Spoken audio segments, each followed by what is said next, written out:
Hi students, നമ്മൾ ഇന്ന് discuss ചെയ്യാൻ പോകുന്നത് ഇലക്ട്രിക് ചാർജസ് ആൻഡ് ഫീൽഡ്സ് എന്ന് പറഞ്ഞ ഫിസിക്സിലെ ചാപ്റ്ററാണ്. നമുക്കറിയാം +2 ഫിസിക്സ് എക്സാമിന് ഏറ്റവും കൂടുതൽ വെയിറ്റേജ് വരുന്ന വേറൊരു ചാപ്റ്ററാണ് ഇലക്ട്രിക് ചാർജസ് ആൻഡ് ഫീൽഡ്സ്. നമുക്ക് നീറ്റ് എക്സാമിനായാലും JEE ആയാലും ഇനിയിപ്പോൾ +2 പബ്ലിക് എക്സാം ആയാലും ഏറ്റവും കൂടുതൽ വെയിറ്റേജ് വരുന്നൊരു ചാപ്റ്ററാണ് ഇലക്ട്രിക് ചാർജസ് ആൻഡ് ഫീൽഡ്സ്. നമുക്കിതിൽ നിങ്ങൾക്ക് തെറ്റിക്കാൻ സാധ്യതയുള്ള ഒരു 5-6 ക്വസ്റ്റ്യൻസ് ആണ് നമ്മൾ ഇന്ന് ഡിസ്കസ് ചെയ്യാൻ പോകുന്നത്. നിങ്ങൾ തെറ്റിക്കാൻ ചാൻസ് ഇല്ല. അതായത് ഇവിടെ ഡിസ്കസ് ചെയ്യാൻ പോകുന്നത് ന്യൂമറിക്കൽസ് മാത്രമാണ്. നമ്മളിവിടെ ഡെറിവേഷൻസോ തിയറി ബേസ്ഡ് ക്വസ്റ്റ്യൻസോ ഒന്നും ഡിസ്കസ് ചെയ്യുന്നില്ല. നിങ്ങൾ തെറ്റിക്കാൻ സാധ്യതയുള്ള കുറച്ച് ന്യൂമറിക്കൽസ് ആണ് നമ്മൾ ഇന്ന് ഡിസ്കസ് ചെയ്യാൻ പോകുന്നത്. അപ്പോൾ നമുക്ക് ആദ്യത്തെ ക്വസ്റ്റ്യനിലേക്ക് കടക്കാം. How many electrons constitute an electric charge of 1 coulomb? നമുക്കറിയാലോ മക്കളെ, ചാർജ് ആൻഡ് ഇക്വേഷൻ എന്താണ്? അതായത് നമ്മൾക്കറിയാലോ ചാർജസിന് 3 പ്രോപ്പർട്ടീസ് ആണ് ഉള്ളത്. 3 പ്രോപ്പർട്ടീസ് ആണ് നമ്മൾ ഇലക്ട്രിക് ചാർജസിന് ഉള്ളത്. ഒന്ന് എഡിറ്റിവിറ്റി, ഒന്ന് ക്വാണ്ടൈസേഷൻ, മറ്റൊന്ന് കൺസർവേഷൻ. ഇവിടെ നമ്മൾ യൂസ് ചെയ്യുന്നത് ക്വാണ്ടൈസേഷൻ എന്നുള്ളൊരു പ്രോപ്പർട്ടിയാണ്. ഇവിടെ ഇപ്പോൾ നോക്കിയേ, Q is equal two plus or minus NE. ഇതാണ് നമ്മുടെ ഇലക്ട്രിക് ചാർജിൻ്റെ ഇക്വേഷൻ. ഇവിടെ നമുക്കറിയാം NE എന്ന് പറഞ്ഞു കഴിഞ്ഞാൽ ഇലക്ട്രോൺസിൻ്റെ ചാർജാണ്. ഇവിടെ നമുക്ക് N is equal to Q/E. ഇതാണ് നമ്മുടെ ഇക്വേഷൻ ഇവിടെ വരിക. കാരണം നമുക്കിവിടെ വേണ്ടത് എത്ര ഇലക്ട്രോൺസ് ഒരു കൂളോംബിൽ ഉണ്ടാവണം. ഇതാണ് നമ്മുടെ ക്വസ്റ്റ്യൻ. അപ്പോൾ ഇവിടെ നമ്പറാണ് സ്പെസിഫൈ ചെയ്യുന്നത്. അപ്പോൾ N ഈക്വൽ ടു Q/E. നമുക്കറിയാം N ഈസ് ഈക്വൽ ടു ഇവിടെ Q എന്ന് പറയുന്നത് 1 കൂളോംബാണ്. ഇലക്ട്രോണിൻ്റെ ചാർജ് നമുക്കറിയാം 1.6 × 10⁻⁻⁹. അപ്പോൾ Nൻ്റെ വാല്യൂസ് എന്താ വരാം മക്കളെ? 6.25 × 10⁻18.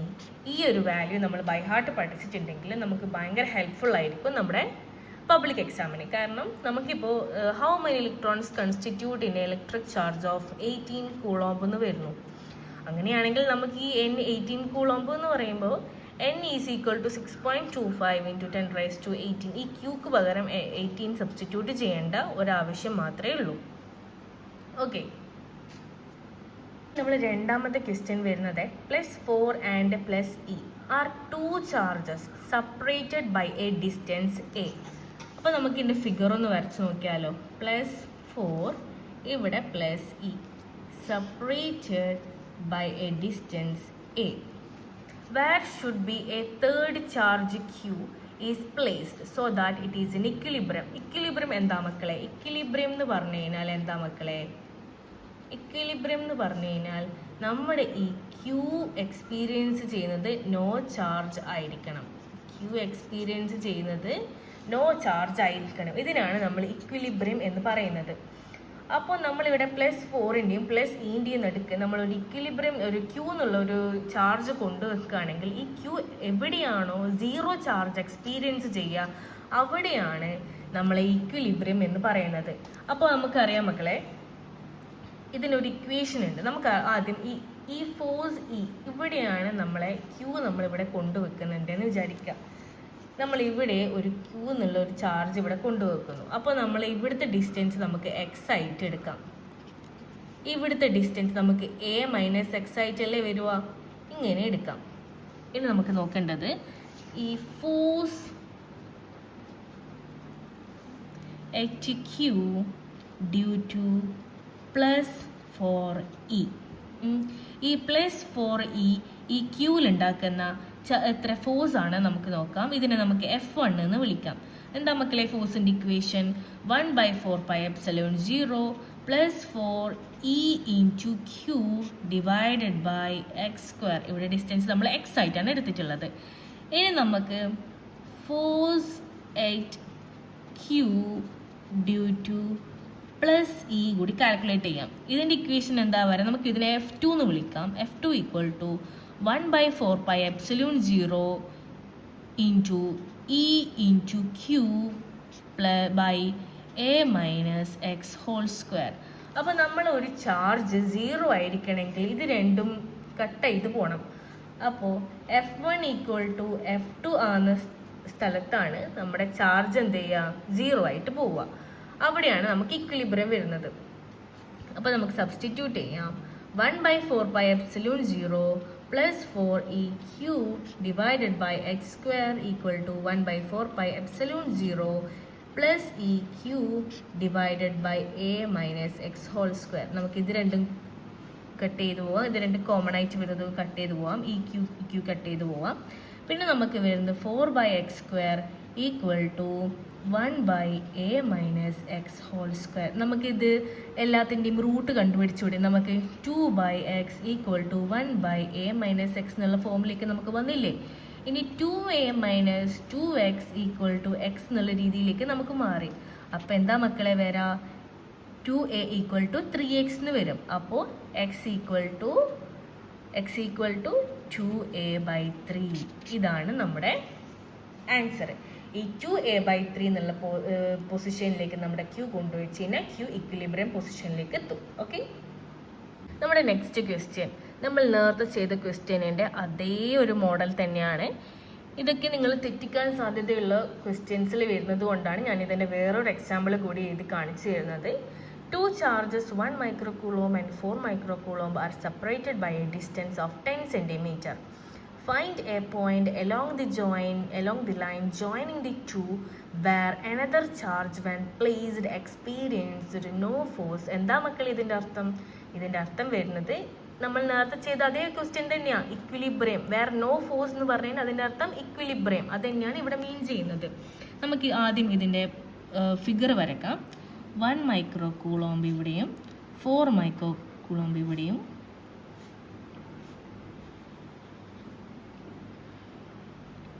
10 സെൻറ്റിമീറ്റർ ആണ് നമ്മുടെ ഇവിടുത്തെ ഡിസ്റ്റൻസ് വരുന്നത്.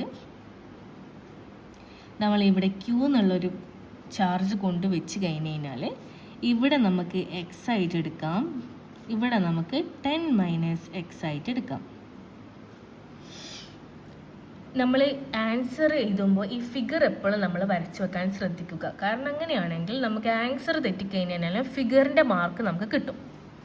ഇനി നമുക്ക് നേരത്തെ ചെയ്ത അതേ പാറ്റേണിൽ F1 equal to 1/4πε0 1 × 10⁻⁻16 into Q divided by x² എന്നുള്ളത് നമുക്ക് ഇക്വേഷൻ നമ്പർ 1 ആയിട്ട് കൊടുക്കാം.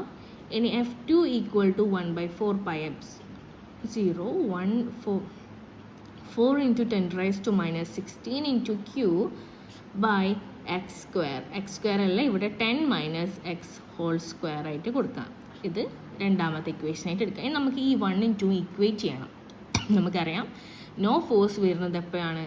F1 equal to F2 equal ആകുമ്പം ഇത് രണ്ടും കട്ട് ചെയ്ത് തീരുമ്പോഴാണ് നമ്മളെ ചാർജിന് എക്സ്പീരിയൻസ് ചെയ്യുന്ന ഫോഴ്സ് 0 ആയിട്ട് മാറാം.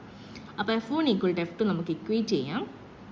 അങ്ങനെയാണെങ്കിൽ 1/4πε0 1 × 10⁻⁻6 into q by x² equal to 1/4πε0 4 × 10⁻⁻6 into q by 10 minus x whole square ആയിട്ട് കൊടുക്കാം. ഇത് രണ്ടും കട്ട് ചെയ്ത് പോവും, ഇത് രണ്ടും കട്ട് ചെയ്ത് പോവും, ഇതും കട്ട് ചെയ്ത് പോവും. പിന്നെ നമുക്ക് ബാക്കി ഉണ്ടാവുക 1/x² equal to 4/10 - x whole square. നമുക്കിതിനെ റൂട്ട് കണ്ടുപിടിക്കാം. 1/x ഈക്വൽ ടു 2/10 - x എന്ന് വരും. ഇനി 10 - x വരുമ്പോൾ അത് 2x ആയിട്ട് മാറും. അപ്പോൾ 10 ഈക്വൽ ടു 3x വരും. നമ്മൾ എക്സിൻ്റെ വാല്യൂ ഈക്വൽ ടു 10/3 സെൻറ്റിമീറ്റർ. ഈ 10/3 സെൻറ്റിമീറ്റർ എന്നുള്ള ഈ പൊസിഷനിലാണ്, ഈ 10/3 എന്നുള്ള ഈ ഒരു പൊസിഷനിലാണ് നമുക്ക് എന്ത് വരാം, നമ്മുടെ ചാർജ് ഇക്വിലിബ്രിയം പൊസിഷനിലേക്ക് എത്തുക, അല്ലെങ്കിൽ വേർ എക്സ്പീരിയൻസ് നോ ഫോഴ്സ്. ഇനി നമ്മളെ നെക്സ്റ്റ് ക്വസ്റ്റ്യൻ ആണ് നമ്മുടെ 4th ക്വസ്റ്റ്യൻ. ഈ ക്വസ്റ്റ്യൻസ് ഒക്കെ നമ്മൾ ശ്രദ്ധിക്കണം കേട്ടോ. ഇതൊക്കെ ഒരുപാട് പ്രീവിയസ് ഇയറിലൊക്കെ റിപ്പീറ്റ് അടിച്ച് വന്ന ക്വസ്റ്റ്യൻസ് ആണ്. ഭയങ്കര ഇമ്പോർട്ടൻ്റ് ആയിട്ടുള്ള ക്വസ്റ്റ്യൻസും കൂടിയാണ്. അപ്പോൾ ഇതൊക്കെ നമ്മൾ ശ്രദ്ധിച്ചിട്ട് വേണം, ഇതൊക്കെ നമ്മൾ നോക്കിയിട്ട് വേണം എക്സാമിനൊക്കെ പോകാൻ വേണ്ടിയിട്ട്. ഈ ക്വസ്റ്റ്യൻസ് ഒക്കെ ഒരുപാട് സ്റ്റുഡൻസിന് തെറ്റുപറ്റുന്ന ക്വസ്റ്റ്യൻസും കൂടിയാണ്. ഇനി നമ്മൾ next question, 2 charges of equal magnitude at a distance are exert a force F on each other. Two charges of equal മാഗ്നിറ്റ്യൂഡിലുള്ള രണ്ട് ചാർജസ് ആർ എന്ന് പറഞ്ഞ ഡിസ്റ്റൻസിലാണ് കീപ്പ് ചെയ്തിട്ടുള്ളത്. ഇത് രണ്ടും എക്സേർട്ട് ചെയ്യുന്ന ഒരു ഫോഴ്സ് എഫ് എന്ന് പറഞ്ഞൊരു ഫോഴ്സ് ഇത് രണ്ടും അപ്പുറം ഇപ്പുറം ഇൻസേർട്ട് ചെയ്യുന്നുണ്ട്. If the charges are halved, charges പകുതി ആവണം ആൻഡ് ദ ഡിസ്റ്റൻസ് ഡബിൾ ആവണം. അപ്പം നമ്മളെ ന്യൂ ഫോഴ്സ് എന്തായിരിക്കും എന്നുള്ളതാണ് നമ്മുടെ ക്വസ്റ്റ്യൻ. ഫോഴ്സിൻ്റെ ഇക്വേഷൻ എന്താ മക്കളെ? 1/4πε0 Q into Q divided by r². ഇതാണല്ലോ നമ്മുടെ ഫോഴ്സിൻ്റെ ഇക്വേഷൻ. ഇത് തന്നെയാണ് നമ്മുടെ ഫോഴ്സിൻ്റെ ഇക്വേഷൻ. അപ്പോൾ നമ്മുടെ എഫ് ഇങ്ങനെയാണ് വരാം നമുക്ക്. കാരണം രണ്ട് ചാർജസും ഈക്വൽ ചാർജസ് ആണ്. നമ്മളതിനെ Q എന്ന് വെച്ച് എടുത്തു. R എന്നുള്ളത് ഒരു ഡിസ്റ്റൻസ് ആണ്, അതും അങ്ങനെ കൊടുത്തു. ഇനി നമുക്ക് നോക്കേണ്ടത് F'. 1/4πε0 ഇത് നമുക്ക് ചേഞ്ച് വരുന്നില്ല. Q എന്ത് മാറും? Q നമുക്ക് ഹാഫ് ആയിട്ട് മാറുന്നുണ്ട്. അപ്പോൾ നമുക്ക് Qക്ക് പകരം Q ഇവിടെ ഹാഫ് ആയിട്ട് മാറുന്നുണ്ടല്ലോ. അപ്പോൾ നമുക്ക് Q/2 എന്ന് കൊടുക്കാം. ഇനി ഡിസ്റ്റൻസിന് എന്താ മാറ്റം വരുന്നത് മക്കളെ? R എന്തായിട്ട് മാറും? ഡബിൾ ആയിട്ട് മാറുന്നുണ്ട് ഇവിടെ. അപ്പോൾ എന്ത് വരും? നമുക്ക് 2r² വരും. അപ്പോൾ 1/4πε0 Q²/4 divided by 4r². ഇത് നമുക്ക് എങ്ങനെ എഴുതാം? F' = 1/4πε0 Q/16r². ഇങ്ങനെ മാറിയത്. അപ്പോൾ നമ്മൾ F'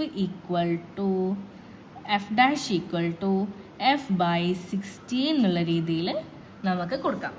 ഇതാണ് ഇവിടെ വന്ന ചേഞ്ചസ്. ഇനി നമ്മൾ നെക്സ്റ്റ് ക്വസ്റ്റ്യൻ ആണ്. When a point charge is placed at the centre of the cube. ഒരു ക്യൂബിൻ്റെ സെൻറ്ററിലാണ്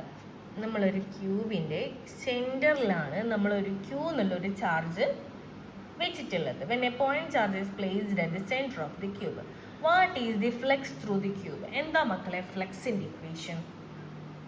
എന്താണ് ഫ്ലെക്സിൻ്റെ equation? Flux equal to Q/ε0. ഇത് തന്നെയാണ് what is the flux through the cube. അപ്പോൾ what is the flux through the ക്യൂബിൻ്റെ answer വരുന്നത് flux is equal to Q/ε0. ഇനി നമ്മുടെ നെക്സ്റ്റ് വരുന്നത് ത്രൂ വൺ സൈഡ്.